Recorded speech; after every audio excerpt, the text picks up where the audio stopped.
The naval encounters of the First Barbary War. For years, the scourge of the Mediterranean Sea were the Barbary pirates. Ships and their crews from the North African states of Tunis, Tripoli, and Algiers, who were nominally governed by the Ottoman Empire, attacked European and North American shipping. For years, countries like England and Sweden paid lots of tribute to the Barbary pirates to make sure their shipping was safe from attack. At first, American shipping was safe from attack because the British paid tribute to the pirates to protect it. But after the American Revolution, the U.S. was no longer protected by this treaty. As the ships sailed through the Mediterranean, the pirates would surprise attack them and sell their crews into slavery. So the U.S.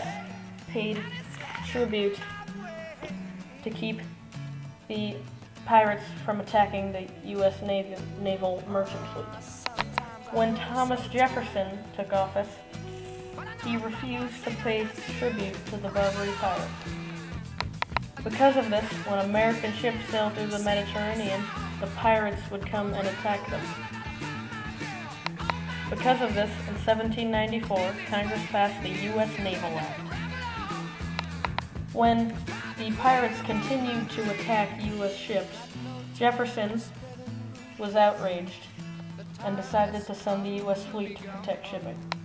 Jefferson sent the USS Argus, the USS Chesapeake, the USS Constellation, the USS Constitution, the USS Enterprise, the USS Philadelphia, and the USS Siren.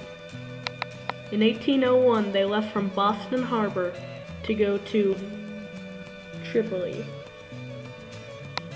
On the way, they stopped in Gibraltar, Spain, where they were accompanied by 3 Swedish warships that wanted to join in the fighting.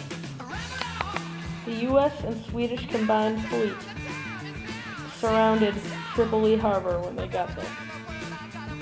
At first, they easily destroyed one of the Tripolitanian ships. Soon after, one of the U.S. ships, the USS Philadelphia, ran aground when patrolling the Tripoli harbor. The enemy took it and used it as a gun battery against the U.S. fleet.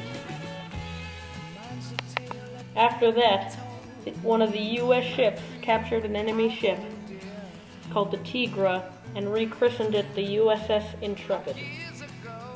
Then in the middle of the night, some U.S. forces, led by U.S. Marine Lieutenant Stephen Decatur, snuck on board the Philadelphia, which was now in enemy hands, and burnt it. Then they snuck back to the ship and sailed back. Seeing that the U.S. were successful, the Swedish forces left in 1802. After a long and heated battle, the U.S. fleet finally destroyed all the remaining Tripolitanian ships. Soon after, the U.S. fleet surrounded Tripoli harbor.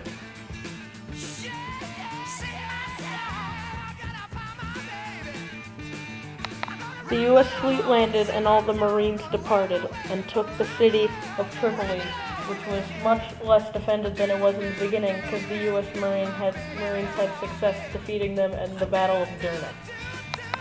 After they captured the harbor and the city, the Marines lowered the Ottoman flag in Tripoli and raised the U.S. flag.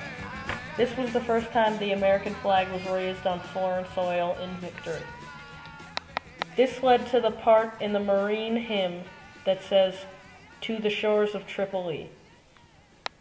This was brought to you by Tico Brohe Productions.